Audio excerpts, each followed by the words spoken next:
نحمدہ ونصلی ونسلم علی رسولہ الکریم اما بعد۔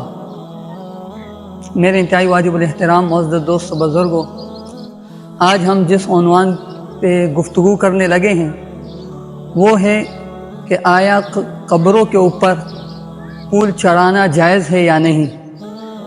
مزارات کے قبروں کے اوپر پھول چڑھانا جائز ہے یا نہیں، کیونکہ ہم مسلمانوں کے لیے جو رہبر اور رہنمائی ہے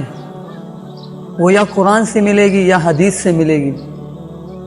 اور قبروں کے اوپر پھول چڑھانا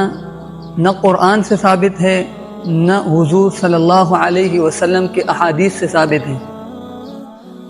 اس لیے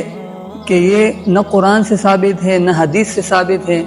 تو اس لیے یہ قبروں کے اوپر پھول چڑھانا اور اس کو لازمی پکڑ لینا تو یہ بالکل ناجائز ہے۔ دوسری بات، کچھ حضرات ایک حدیث سے استدلال کرتے ہیں کہ ایک مرتبہ حضور صلی اللہ علیہ وسلم ایک دو قبروں کے پاس گزر رہے تھے، تو حضور صلی اللہ علیہ وسلم کو وحی ہوئی کہ ان میں سے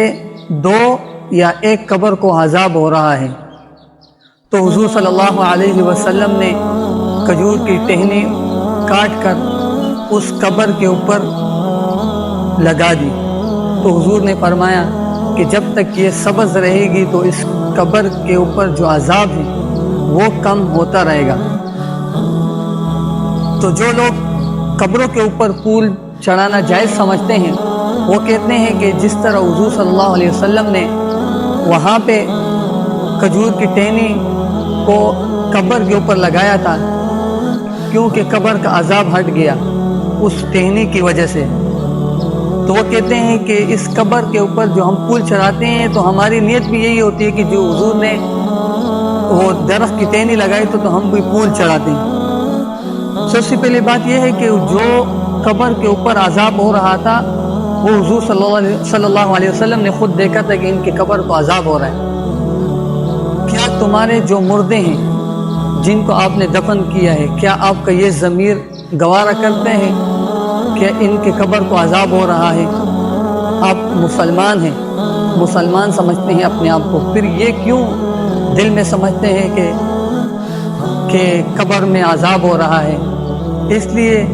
یہ پھول چڑھانا نہ قرآن سے ثابت ہے نہ حضور صلی اللہ علیہ وسلم کے احادیث مبارکہ سے ثابت ہے۔ تو اللہ پاک ہمیں قرآن اور سنت سے رہنمائی حاصل کرنے کی توفیق عطا فرمائے، اور ہمیں رسم و رواج بدعات سے محفوظ فرمائے، شرک و بدعات سب سے محفوظ فرمائے، اور دوسرے مسلمان کو بھی ان شرک و بدعات رسومات سے محفوظ فرمائے۔